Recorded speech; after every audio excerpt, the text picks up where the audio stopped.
Hello team, welcome to another ATP Geopolitics video with myself, Jonathan MS Pitts. Ukraine War News Update, first part thereof, the 11th of November 2024. It's Remembrance Day in the UK, where we remember the fallen in all of the conflicts. It obviously started from Armistice Day in World War I, so it's quite an important cultural day in the UK.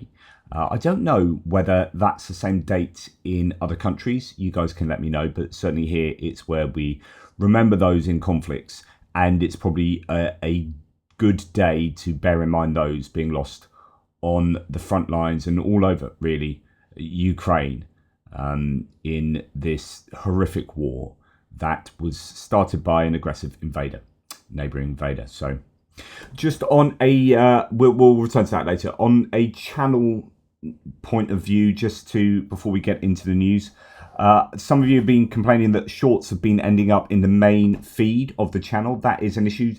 YouTube has changed how shorts can work, so they've extended it from 1 minute to 3 minutes.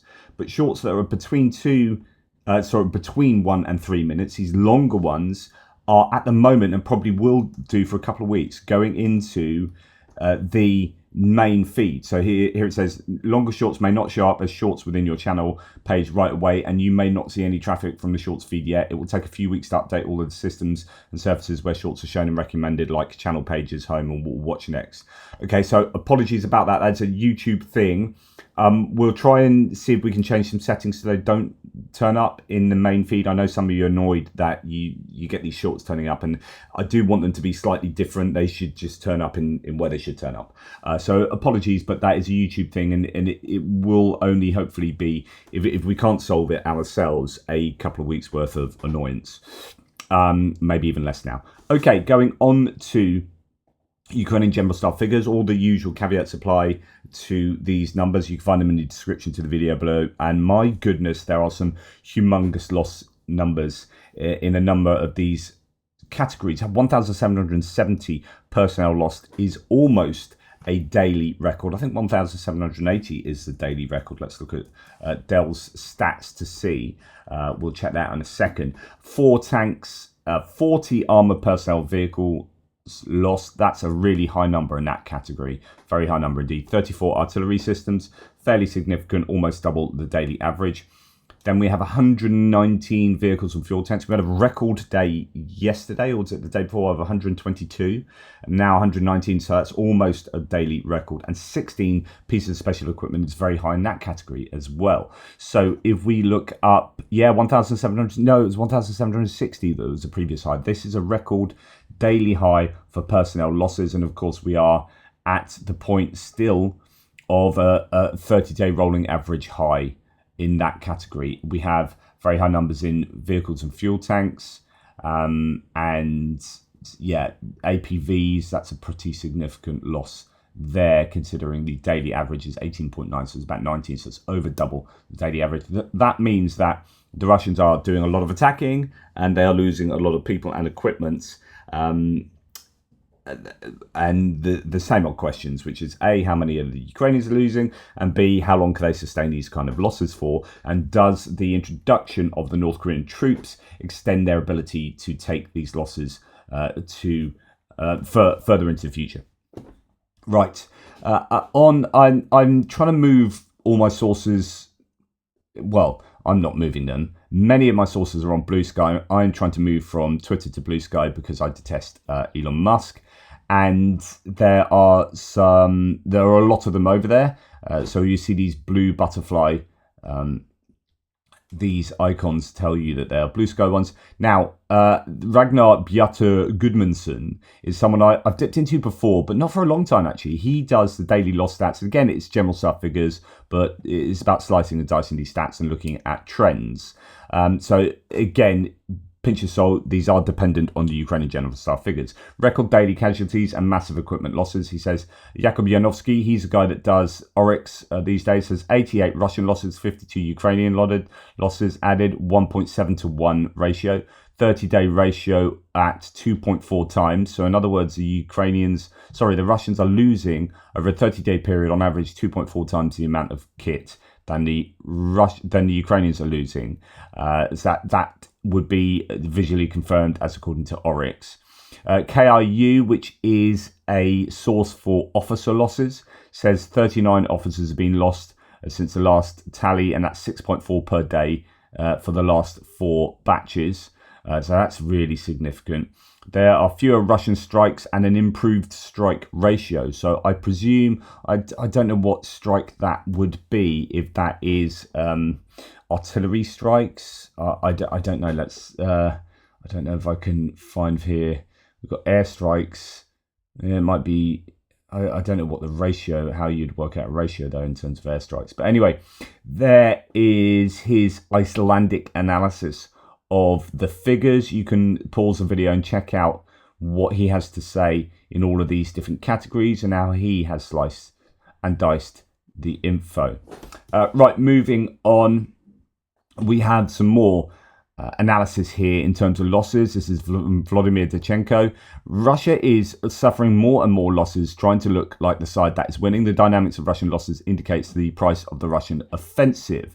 So you've got daily losses going up and up over time. We've got losses per square kilometer.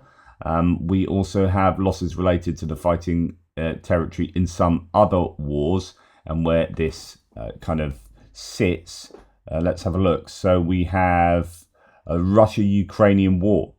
10.5 per square kilometers is really high, almost as high as the Korean War. That was didn't achieve an awful lot in terms of territory, but obviously incurred quite a lot of losses. Very different from the rest of these wars that are much further down. Okay, much greater losses for, say, World War II, but those greater losses were spread over vast areas. This is fairly significant losses, considering it's actually a relatively small area compared to, say, the whole of Europe, and indeed even compared to the whole front line. So you've got this whole, the very long front line, and people are, you've got the Russians moving, say, a kilometre this way, then a kilometre that way, then maybe 2 kilometres, but the losses for those just few kilometres are far more than we would have seen in the Second World War, comparatively speaking. Right, Russia had to go to a colossal increase in its losses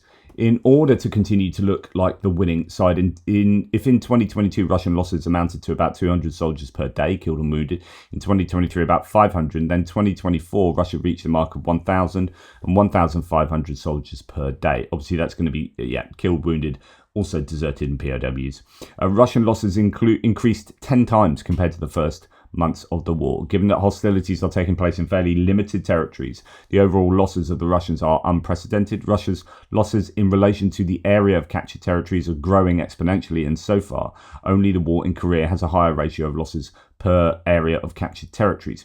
Any other country would define such losses as unacceptable in relation to the results obtained, but Russia never calculated the price of victory. In fact, there's been no significant expansion of the Russian zone of control over the past 2 years. We are still in the zone of static positional battle of attrition, and the winner in such a struggle is usually the one who has better value, the number of resources times the efficiency. So, really interesting analysis, and I think we're always wondering, whether this is worth it. I mean, the Russians obviously think it is, otherwise they wouldn't be doing it, you would assume.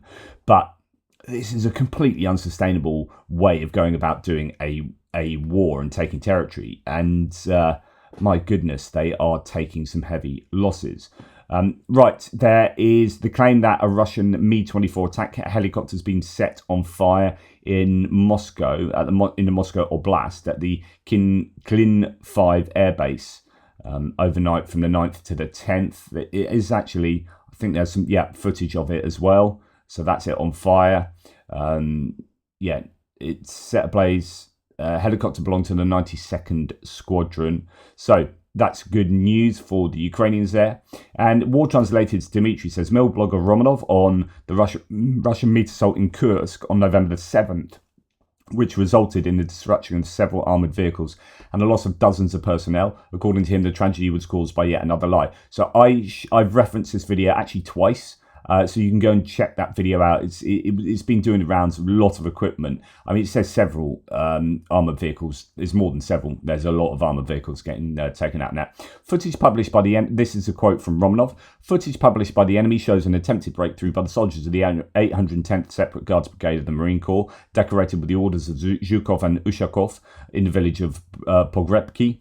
What you see in the footage is the result of yet another lie from the local commander of the General Staff. So this is a Russian mail blogger complaining about Russian lies leading to Russian losses. False information had previously been reported that the road where equipment was later blown up had come under our control. Logically, and after receiving this information, the General Staff issued an order to storm the settlement. Before the attack, no one even thought to clear the road of mines.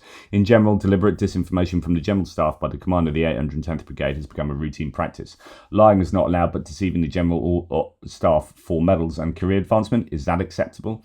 So he's thinking that there were the purposeful lies about the state of affairs in that area that led to the death of many Russians and the loss of a lot of equipment.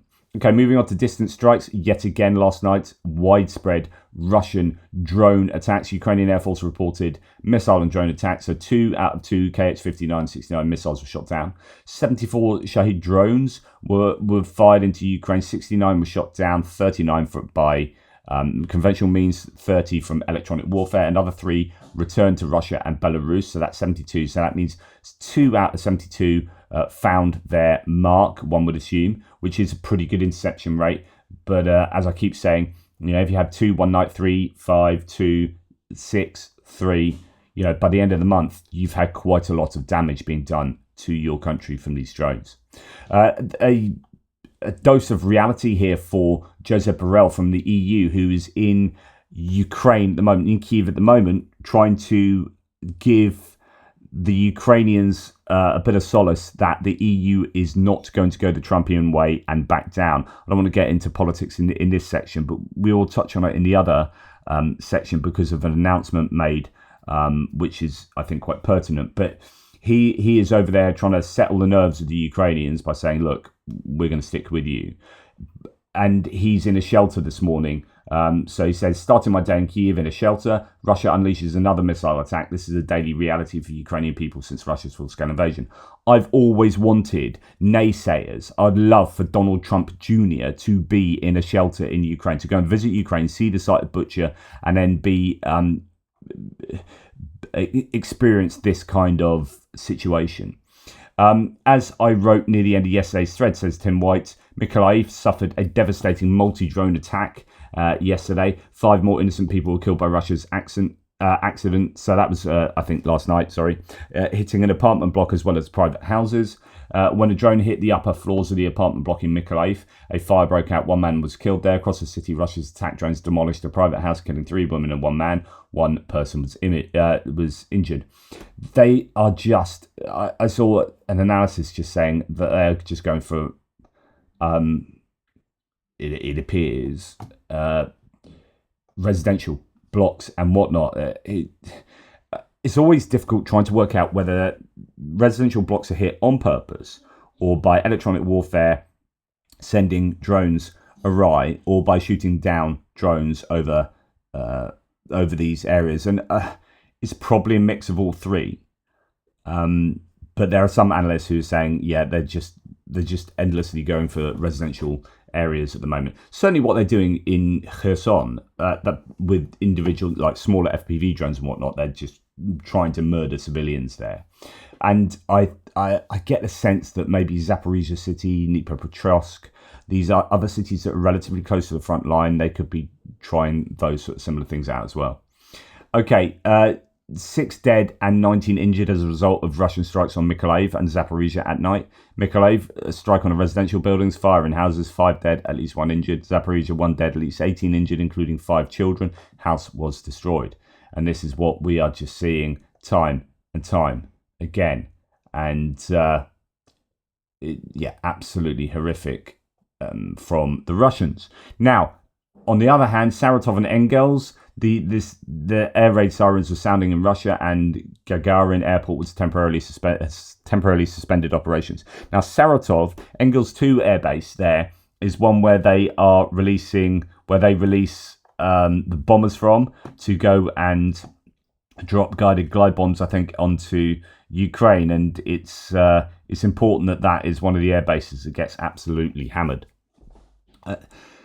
Fascinating bit of horrible bit of footage really here. This is a Shahed drone, but actually it's hitting a building in Belgorod. So this is one that's failed to reach the Ukrainian border. So I don't think this has even been turned around or anything like that. This is just one that I don't know when this was, but the footage is certainly out now. It might be from yesterday, today, who knows, or sometime in the past. This causes a massive explosion that absolutely takes out that building.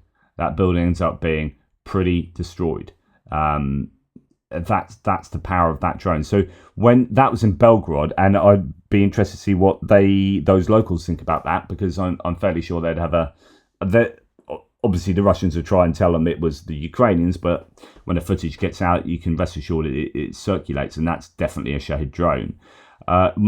Does make you wonder how they would react, but also gives you an understanding that those Shahed drones can cause really huge explosions. They're not small, and like, to go back to what I said earlier, if you're getting 5 getting through on one night, 6 the next night, 2 the next, 3 the next, and you look over the course of the month and you've got, 150 successful Shahed drones striking targets, then you can imagine the sort of damage, the cumulative damage that they can do.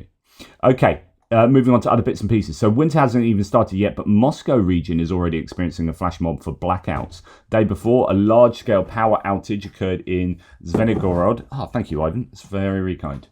And nearby villages in the Moscow region. Cellular communications were poor, street lighting and lights in apartments appeared, and heating began to be interrupted. And this is without any shelling or missiles. One of the reasons could be the activity of the mining site located there, which is connected to the power station that supplies the city, located at a particular address, it says there. But officially, they only report malfunctions in the electrical equipment. It says PS01. It looks like Russia will once again face a wave of heating and power outages this winter. The outdated, dilapidated infrastructure can no longer cope with the load, but the money is not being spent on reconstruction. It's one of those things that Ukraine could make worse this situation for Russia, no doubt, by strategically hitting some infrastructure, if that's what they want to do. It depends whether they want to keep it to strictly military, but this is a sort of effect that could, or the sort of action that could have an effect that changes people's opinions of the war, or puts pressure on Russia to end the war if they're going through blackouts during winter in highly populated areas. Kyiv reports that if the Russian government is telling its people that they will lay off at least 400,000, then they'll be laying off 1 million. So the Kyiv Post says that the Russian government plans to lay off at least 400,000 civil servants. So Kyiv's position is, which means it's likely to be much higher. By July the 1st, 2025, targeting a 10% workforce reduction in territorial divisions. Cuts could exceed this figure, impacting over 0.5% of the workforce, reports Kommersant. So that is a reflection of how things are tight. They're at war, they're spending ridiculous amounts of money on the war, and they're now having to sack 10% of the government workforce. Things are not, I keep talking about how I think it's precariously balanced for the Russians, economically speaking. Russia claims to have started street battles in Kyiv. This is a real worry for the Ukrainians, threatening a key Ukrainian military supply route and one of Donetsk Oblast's primary power generation facilities. Kyiv also serves as a gateway to the strategic city of Pokrovsk. Pokrovsk is further to the north. So this is Kyiv, and they have blown the dam, I believe. No, that one there as well. So a dam near Kyiv was blown up, flooding nearby villages. As reported by Ukrainian sources, Russian media also note the destruction of Stary Terny, a target in Russia's offensive aimed at encircling Kyiv from the rear. The party responsible for the explosion remains unknown. So who knows who actually blew that dam at Kyiv. But it's worrying that there are street fights in Kyiv, and this, I think this whole area is not long for Ukrainian control. But, Russians are losing a lot of troops as well. So, the Daily Telegraph reports that the UK's Keir Starmer, our Prime Minister, and France's Emmanuel Macron plan to counter Donald Trump's push to reduce US support for Ukraine. Interestingly, Tusk, the Polish leader, has come out and said the same today, that Europe should form some kind of entity together. On Monday, they'll discuss persuading Joe Biden to allow Ukraine to fire Storm Shadow. This is what I really want to talk about. So they're trying to...